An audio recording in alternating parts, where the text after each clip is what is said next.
Hello everyone. दोस्तों आज हम आपके साथ डिस्कस करने जा रहे हैं एचपीपीएससी का जो पेपर हुआ असिस्टेंट इंजीनियर का। ठीक है, 18 अगस्त 2024 को ये पेपर कंडक्ट करवाया गया था, उसको हम आपके साथ डिस्कस करेंगे और इसके जो आंसर होंगे वो फाइनल आंसर की के अकॉर्डिंग मैं आपको बताऊंगा। ठीक है, और इसके जो 4 ऑप्शन दिए गए उनको भी हम सॉल्व करने की कोशिश करेंगे। तो देखते हैं पेपर, ये इसमें 50 क्वेश्चन दिए गए। ठीक है, तो इनको हम डिस्कस करेंगे। तो शुरू करते हैं। पहला क्वेश्चन दिया गया आपके पास, भारत के उस निम्नलिखित राज्य जहां पश्चिमी घाट फैलते नहीं है उसकी सही पहचान करनी है आपने। ठीक है, तो 4 ऑप्शन दिए गए, महाराष्ट्र, मध्य प्रदेश, गोवा, कर्नाटका। तो इसका राइट आंसर फाइनल आंसर की के अकॉर्डिंग यदि बात की जाए तो ऑप्शन बी सही हो जाएगा, मध्य प्रदेश। अब यहाँ से बात कर लेते हैं पश्चिमी घाट।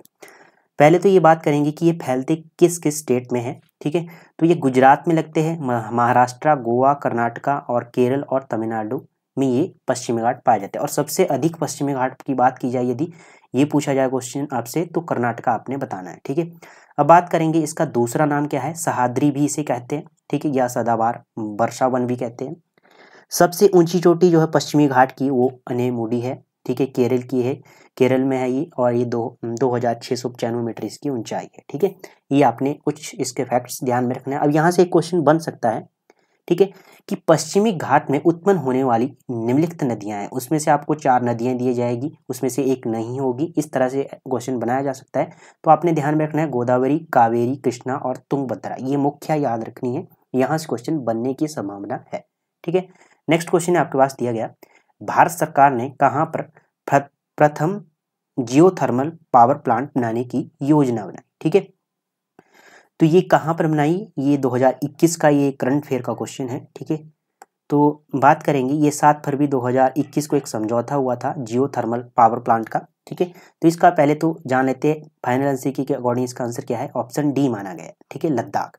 अब लद्दाख का पूगा क्षेत्र है। ठीक है, ये लेह से 170 किलोमीटर दूर है ये पूगा क्षेत्र, वहां पर इसे बनाने की योजना बनाई गई। ठीक है, और अब ये क्वेश्चन भी बन सकता है, यहाँ से अगर जियोथर्मल की जगह आपको भूतापीय ऊर्जा कर दी जाए, तो अब यहाँ से क्वेश्चन बन सकता है कि भूतापीय ऊर्जा का सबसे बड़ा उत्पादक देश आपने बताना है यूएसए। ठीक है, भारत का पहला थर्मल प्लांट यदि पूछा जाए आपसे तो हुसैन सागर आपने बताना है। ठीक है, ये क्वेश्चन आपने कुछ यहाँ से ध्यान रखने हैं। नेक्स्ट क्वेश्चन है, बिहार के बारे में निम्नलिखित में से सही आपको बताना है। ठीक है, 4 ऑप्शन दी गई है, इसमें से राइट आंसर को आपने बताना है। अब बात करेंगे यहाँ से, राइट आंसर आपका ऑप्शन सी सही हो जाए। इसका कुल क्षेत्रफल 94,163 वर्ग किलोमीटर है। ठीक है, ये आपने ध्यान में रखना है। इसका जो फाइनल आंसर की अकॉर्डिंग आंसर है इसका ऑप्शन सी। अब बात करेंगे, यहाँ से कुछ फैक्ट्स जान लेते हैं। ठीक है, बिहार के बारे में।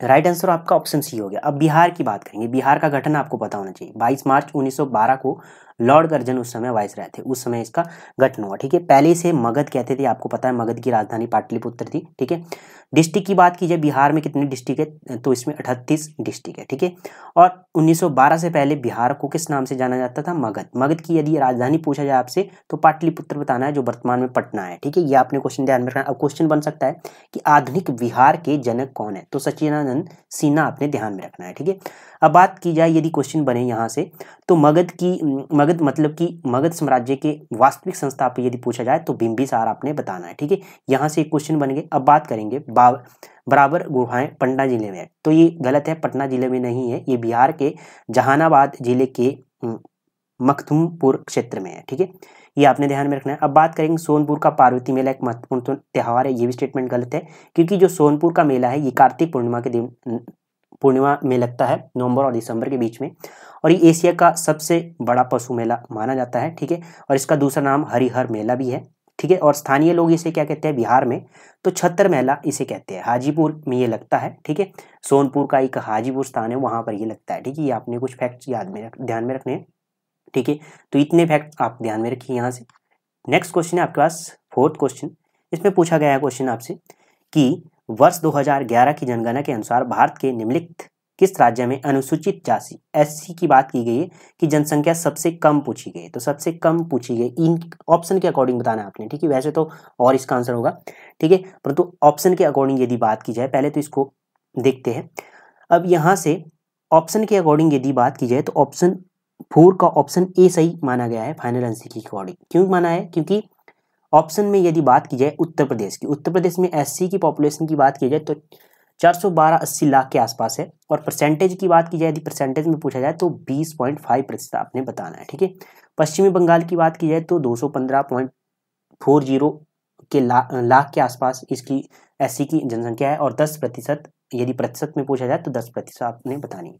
बिहार की बात की जाए तो बिहार में 170.05 है, ठीक है, लाख, और परसेंटेज में पूछा जाए तो 8.2%, ठीक है। और इसी के अकॉर्डिंग यदि बात की जाए तमिलनाडु की तो 144.99 लाख है, ठीक है, और 7.2% आपने बतानी है। तो अब यहाँ से एक क्वेश्चन बना था यूपीएससी के एग्जाम में, ठीक है, पूछा गया था, 4 ऑप्शन दी गई थी, उसमें ये पूछा जाया था कि 2011 की जनगणना के अनुसार कौन से स्टेट या यूटी का जो एससी की पॉपुलेशन है वो 0 है, ये शून्य है, ठीक है। तो इसमें दिए गए थे ऑप्शन, उसके अकॉर्डिंग यदि ऐसा ही क्वेश्चन बना तो आपने ध्यान में रखना, नागालैंड में 0 है, अरुणाचल प्रदेश में भी 0 है, अंडमान निकोबार द्वीप समूह में भी आपकी 0 है, और लक्षद्वीप में भी 0 है। ये आपने कुछ फैक्ट्स यहाँ से ध्यान में रखने। नेक्स्ट क्वेश्चन है, इसमें पूछा गया है भारतीय संविधान की निम्नलिखित में से कौन सी धारा, मतलब कि आर्टिकल, धारा तो यूज नहीं करना चाहिए यहाँ पे क्योंकि अनुच्छेद होना चाहिए, ठीक है। तो यूनियन गवर्नमेंट को हिंदी भाषा को प्रोत्साहन, मतलब कि उसे विस्तार कर सकते हैं, तो ये आपको पता है, इसका राइट आंसर हो जाएगा ऑप्शन सी 351, आर्टिकल 351, ठीक है।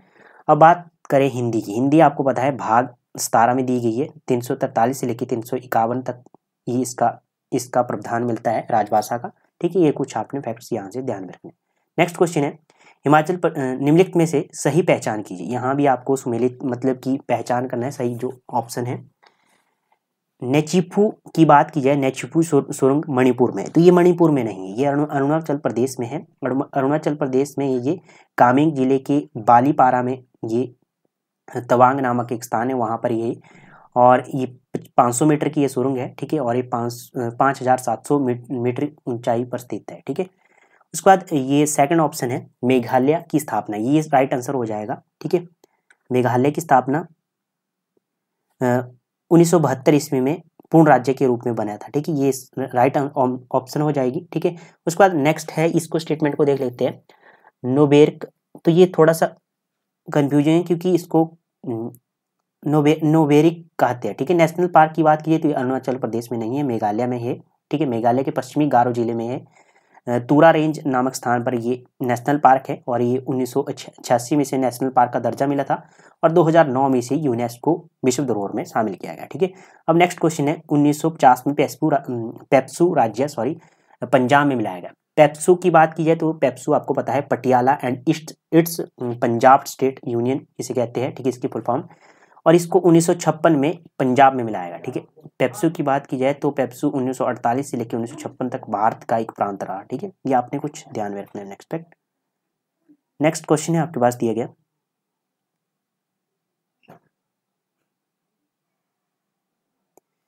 इसमें क्वेश्चन पूछा गया है कि नवंबर 2023 में हुए मिजोरम विधानसभा के चुनावों में कितनी महिलाएं सफल रही, तो इसका राइट आंसर आपको पता है, राइट आंसर ऑप्शन डी सही माना गया है फाइनल आंसर की के अकॉर्डिंग, और ये 3 ही सही है इसका, ठीक है।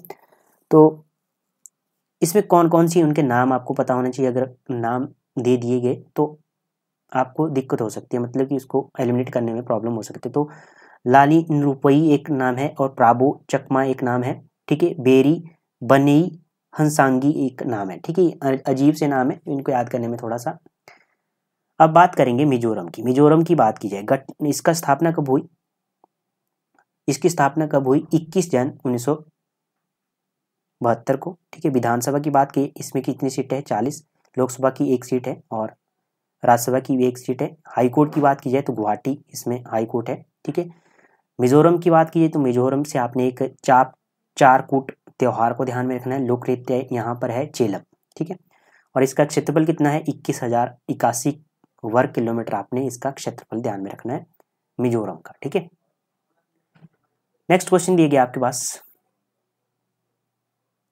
भारतीय नृत्यों में प्रयोग के यंत्रों को निम्नलिखित में से सुमेलित कीजिए, मतलब कि सही आपने सुमेलित करना है इसमें, ठीक है, मतलब कौन सा ऑप्शन सही है। तो इसका राइट आंसर आपके पास हो जाएगा ऑप्शन सी सही हो जाएगा। बांसुरी की बात की जाए तो ओडिसी नृत्य में बांसुरी का प्रयोग किया जाता है, ठीक है। तबला की बात की जाए तो कथक में आपका बांसुरी, घुंघरू, हारमोनियम, सितार और सरोद और तबला का प्रयोग किया जाता है, ठीक है। और आपको पता है नेक्स्ट क्वेश्चन जो बीणा, नेक्स्ट ऑप्शन है इसमें बीणा। बीणा की बात की जाए तो शास्त्रीय संगीत में बीणा का प्रयोग किया जाता है। मोहिनी अट्टम की बात की जाए तो मृदंग या मगलम, ठीक है, इकदा भी कहते हैं। ये क्वेश्चन भी यूपीएससी में आ चुका है, ठीक है। नेक्स्ट है कोप 26 की बात की गई है। तो कोप 26 में कितने देशों ने वर्ष 2040 तक कोयले से साफ ऊर्जा में संक्रमण पर सहमति बताई है। तो इसका राइट आंसर क्या हो जाएगा? इसका राइट आंसर ऑप्शन ए हो जाएगा, ठीक है, 46, ठीक है। अब यहाँ से कोप 26 की बात कर लेते हैं। इसका कहाँ पर हुआ? यूनाइटेड किंगडम में हुआ। 31 अक्टूबर से लेके 13 नवंबर 2021 में ये हुआ, ठीक है। थीम का क्या था इसका? Adopt to the protect community and the natural environments, ये इसका थीम था। अब कोप की बात आई है तो कोप आपने 27 ध्यान में रखना है, इजिप्ट में हुआ, ठीक है। और कोप 28 यूएई में हुआ, ठीक है। और कोप 8 की बात की जाए तो ये 2002 में न्यू दिल्ली में हुआ था, भारत में हुआ था, ठीक है। नेक्स्ट क्वेश्चन की बात की जाए तो आपके पास दिया गया है इसमें क्वेश्चन, निम्नलिखित में से कौन सी विटामिन पानी में घुलनशील है? तो पानी में घुलनशील कौन सी विटामिन है? तो ऑप्शन इसका डी सही हो जाएगा, ऑप्शन डी सही हो जाएगा, विटामिन सी। और जो विटामिन दी गई है ये आपकी वसा में घुलनशील है। वसा में कौन कौन सी विटामिन घुलनशील है? Vitamin A, vitamin D, vitamin E, vitamin के, ये आपकी वसा में घुलनशील है। जो विटामिन बी और सी है ये पानी में घुलनशील है। अब क्वेश्चन पूछा जा चुका है कि बारिश के पानी में कौन सी विटामिन पाई जाती है? विटामिन 12 पाई जाती है, ठीक है। तो ये 10 क्वेश्चन हमने आपके साथ डिस्कस किए, जो आपका असिस्टेंट इंजीनियर का पेपर हुआ उसको हमने डिस्कस किया। तो धन्यवाद दोस्तों, मिलते हैं नेक्स्ट जो इसका अगला पार्ट है उसमें मिलते हैं, ठीक है। तब तक के लिए जय हिंद, जय भारत।